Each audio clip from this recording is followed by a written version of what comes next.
told you one normal summon can lead to 9 or more interruptions. That's exactly what the Atlantean deck can do. With a single starter, this deck can spiral into the game's most explosive combo sequences. By combining the power of the Atlantean package, the Deep Sea package, and some incredibly powerful extra deck monsters. This strategy turns sending water monsters to the graveyard into a chain reaction of searches, summons and interruptions. Before we get into the deep dive, if you enjoy deck breakdowns and combo guides, make sure to like the video and subscribe so you don't miss future content. This water deck focuses on combos that send water monsters to the graveyard for value. Atlantean effects trigger when discarded, and the deck has hand-rip pressure with Mauling Glacier, which makes this deck incredibly strong going first and explosive going second. Atlanteans have a very high combo ceiling and significant hand disruption with Mauling Glacier and the Deep Sea engine. The deck has multiple forms of interruption, strong follow-up plays and extra deck. Flexibility, thus allowing it to break boards going second. The deck is vulnerable to early hand traps and requires precise sequencing. Additionally, Atlantean decks are graveyard dependent and can brick with high level monsters. The difficulty level of this deck is high because you must track graveyard count carefully and know the choke points of the deck.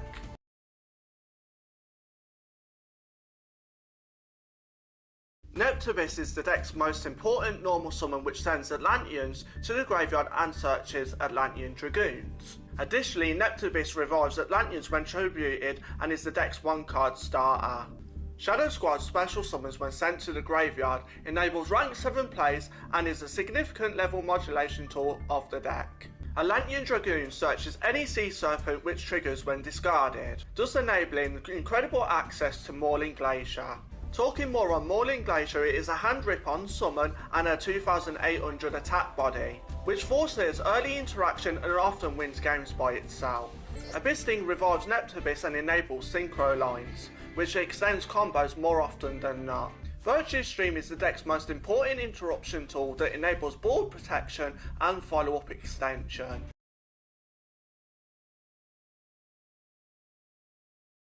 For Wireless is a disruption tool that maintains pressure and has significant water synergy with the Atlantean deck. Nibiru punishes overextension, which can be a major threat to many combo decks. Additionally, Nibiru forces combo decks to respect the 5th summon and completely break a board if not managed correctly. Called by the Grave stops hand traps such as Asprosum, Nibiru and Fawalos through banishment and protects many of the deck's starters, which can be vital for combo completion.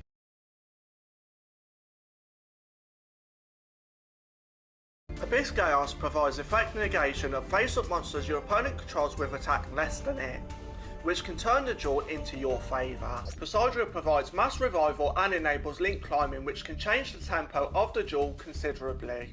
Abyss Strike revives Sea Serpents and enables Poseidra plays, whereas Adrian provides non-targeting protection and banishment interaction.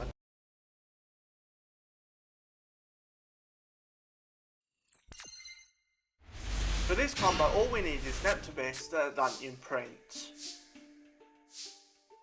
To start off the combo, we're going to normal summon Neptubis, the Atlantean print. Then we're going to activate the effect of Neptubis to send Mermail Shadow Squad to the graveyard from the deck, then add Atlantean Dragoons to the hand from the deck. Then the effect of Shadow Squad will then trigger to special summon Abyss Bolt to the field from the deck. Then Abyss Bolt will trigger to discard Atlantean Dragoons to add Abyss Shrine to the hand from the deck.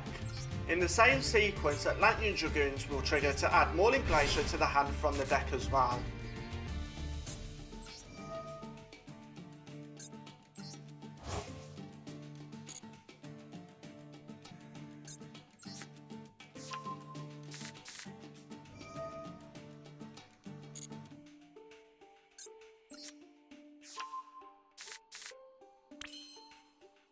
Now we're going to activate the effect of Abyss Shrine to attribute itself and Neptubis to special summon Abyss Lead to the field from the deck.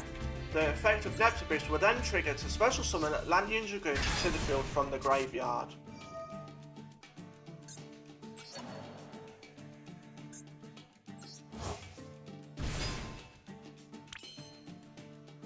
Now we're going to overlay Atlantean Dragoons and Abyss Bolt to make Bahamut Shark.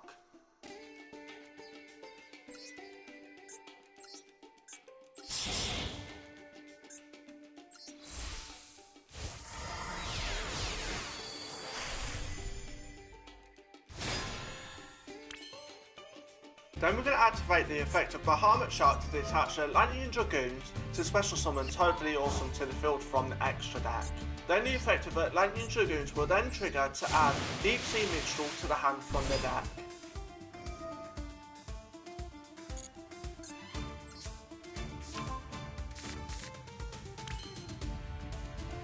Now we're going to overlay Bahamut Shark to make XYZ Fortress Armor.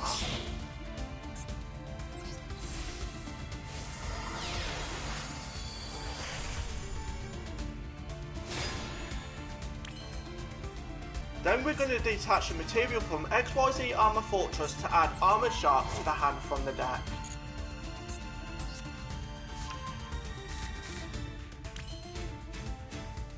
Now since we have 5 water monsters in the graveyard, we can special summon Morning Glacier from the hand. Now we're going to link summon Marincess Coral Anemo using Abyss Lead and XYZ Armor Fortress.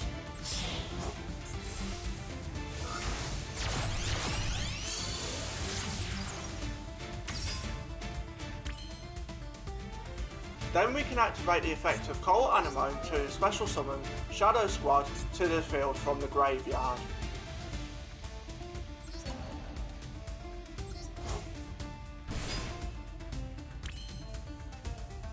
From here we're going to activate the effect of Shadow Squad to discard Deep Sea Minstrel to make all monsters you currently control become level 7. Now we're going to overlay Morning Glacier and Shadow Squad to make Mermail Abyss Chaos.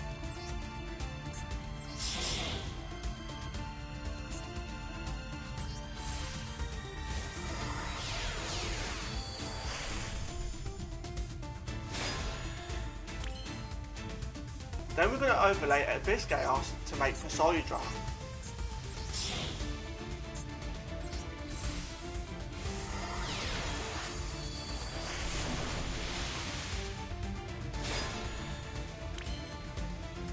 Then we're going to link summon Mermail King using Poseidon and Marincess Coral Anemo. The effect of Poseidon will then trigger to discard Armored Shark to special summon Mermail Shadow Squad, Deep Sea Minstrel and Armored Shark to the field from the graveyard.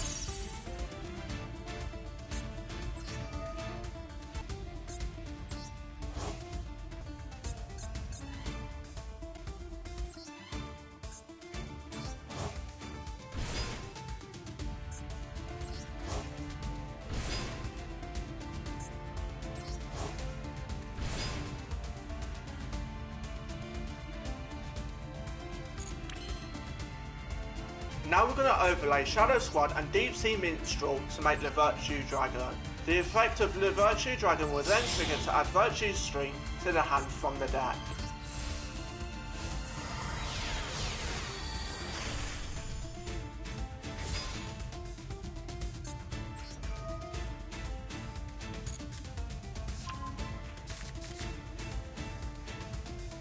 Now to finish off the combo we're going to set Virtue Stream and pass turn.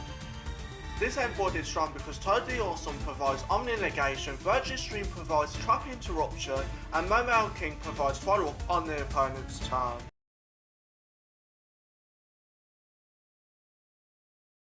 For this combo all we need is Neptubis, the Atlantean Prince.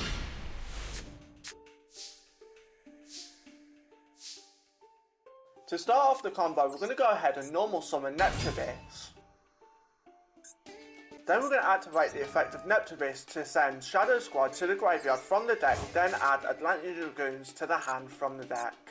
Then the effect of Shadow Squad will then also trigger to special summon Abyss Spike to the field from the deck. In the same sequence, Abyss Spike will also trigger to discard Atlantean Dragoons from the hand to add Abyss Shrine to the hand from the deck.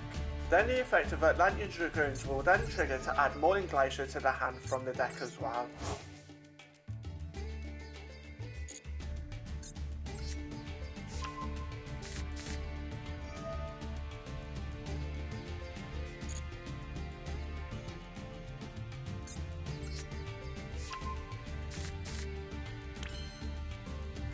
Now we're going to activate the effect of Abyss Shrine to tribute itself and Neptubis to special summon Coelacanth to the field from the deck. Then the effect of Neptubis will trigger to special summon Atlantean Dragoons to the field from the graveyard.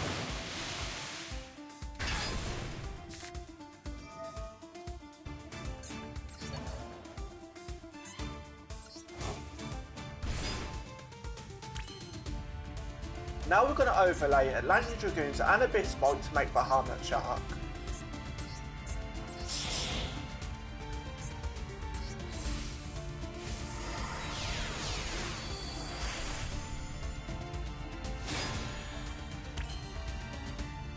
Then we're going to activate the effect of Bahamut Shark to detach Atlantean Dragoons to special summon the Virtue Dragon to the field from the extra deck. Then Atlantean Dragoons will trigger to add Deep Sea Minstrel to the hand from the deck. In the same sequence, the Virtue Dragon will also trigger to add Virtue String to the hand from the deck as well.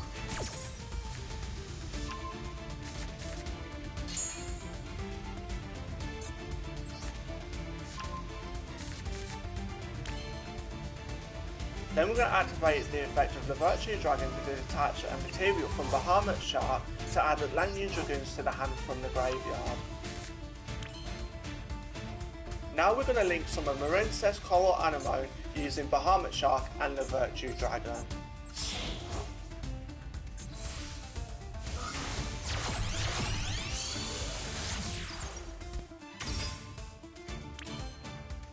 Then we're going to activate the effect of relentless Coral Anemo to special summon Shadow Squad to the field from the graveyard.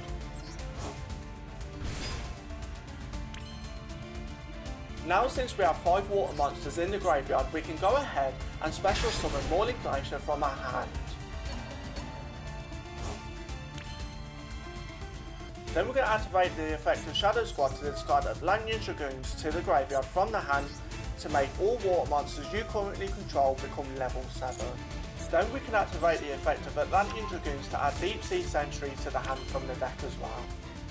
Now we're going to activate the effect of Deep Sea Minstrel to discard itself and Deep Sea Sentry to banish a card from the opponent's hand.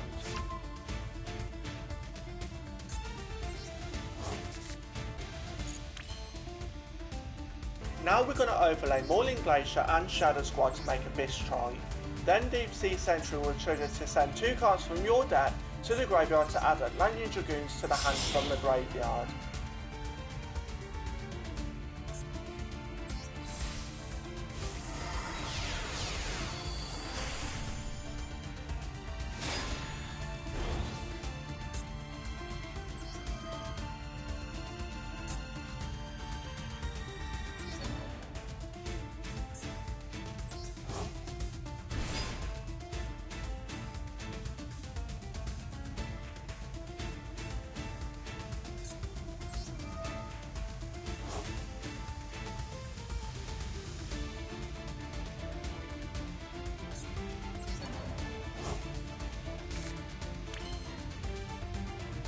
Then we're going to overlay Abyss Strike to make Poseidra.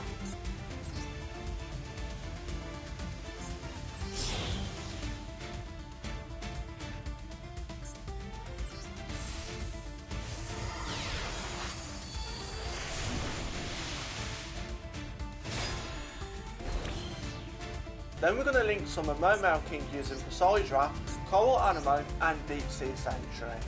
The effect of Poseidra will then trigger to discard Atlantean Dragoons to special summon Shadow Squad, Deep Sea Minstrel and Abyss to the field from the graveyard. Mermail King will also trigger to add Abyss Link to the hand from the deck as well. In the same sequence, Deep Sea Minstrel will then trigger to send 3 cards from the deck to the graveyard to place Deep Sea Sentry at the bottom of the deck. Then Atlantean Dragoons will then trigger to add Deep Sea Sentry to the hand from the deck as well.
Now we're going to synchro summon Coral Dragon using Shadow Squad and Deep Sea Minstrel.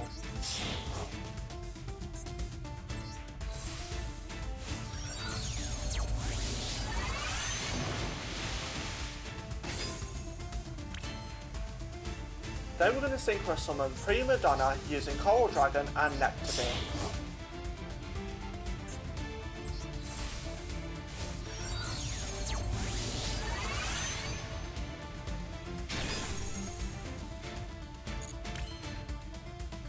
Then we can activate the effect of Coelacanth to discard Deep Sea Sentry to special summon 2 copies of Abyss Bite and Griefith.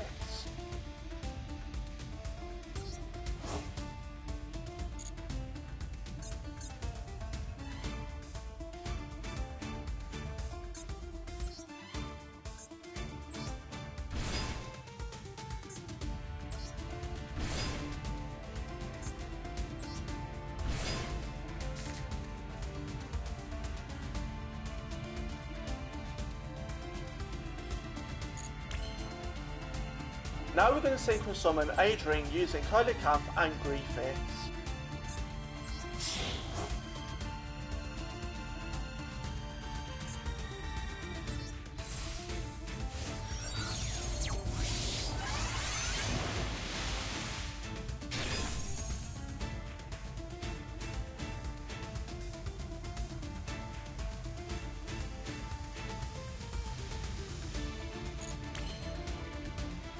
Then we can overlay the 2 copies of Abyss Bite to make Abyss Dweller.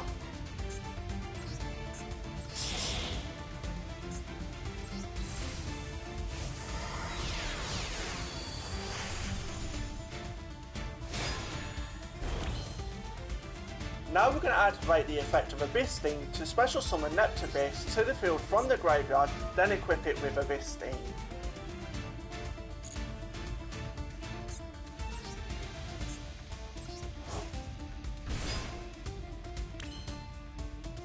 Then we're going to synchro summon Dragite using Prima Donna and Neptubis.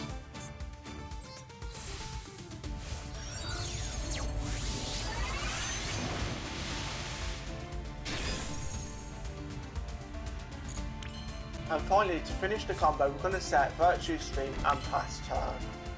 This endboard is strong because Dragite provides Spell Trap negation, Abyss Dweller locks the graveyard, and the Adrian provides protection and banishment. Overall, this endboard has significant trap disruption and strong follow-up on the opponent's turn.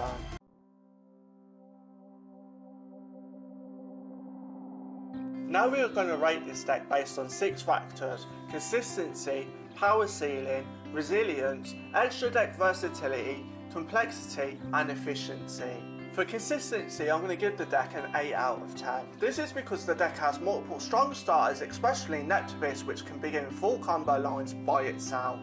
The Atlantean engine turns discard costs into advantage by triggering effects when sent to the graveyard. Cards like Abyss Bite help search key combo pieces and extend plays. However, the deck can occasionally open with too many high water monsters like Mauling Glacier or Abyss Lead, which can slow down early plays. Because of this, the deck is consistent overall but can still have some awkward hands. This deck has incredibly high combo ceiling. A single starter can lead to extremely powerful endboards with multiple interruptions. The deck can realistically produce 8 or 9 disruptions while also generating significant card advantage. Mauling Glacier adds even more pressure by ripping cards directly from the opponent's hand before they can even start their turn. When uninterrupted, the final board can be very difficult for most decks to break. For resilience, I'm going to give the deck a 6.5 out of 10. This is because the deck has some ability to extend through interruption using cards like Shadow Squad and Coral Anemone. However, several early choke points exist where well-timed hand traps can stop the combo completely. Negating Neptubis early can significantly reduce the deck's ability to generate advantage. Because the strategy relies heavily on graveyard effects, graveyard disruption can also slow the deck down considerably. For extra deck versatility, I'm going to give the deck 9 out of 10. The deck has flexibility when it comes to the extra deck. Atlanteans can summon Link monsters, Synchro monsters and XYZ monsters, allowing multiple combo routes. This flexibility helps the deck adapt to different situations depending on opening hand or the opponent's board. And finally, this deck also allows for strong follow-up plays in later turns. For complexity, I'm going to give the deck a 9 out of 10. Atlantean decks are highly technical and require precise sequencing. Players must understand how Atlantean effects trigger when sent to the graveyard and how to resolve them in the correct order. Managing the graveyard is extremely important, especially for summoning monsters like Mauling Glacier. There are multiple combo routes depending on the opening hand, which increases the learning curve. Because of this, the deck rewards experienced players who are comfortable piloting complex strategies. For efficiency, I'm going to give the deck an 8 out of 10. The deck is very efficient at converting a small number of cards into powerful boards. Many of the combo lines start from a single normal summon and snowball into multiple interruptions. Atlantean monsters frequently generate value simply by being sent to the graveyard, turning discarded cards into advantage. However, some combo lines are quite long and require multiple resources, meaning efficiency can drop if the combo is interrupted early. If you enjoyed this video, make sure to like, subscribe and turn on notifications so you don't miss the next one.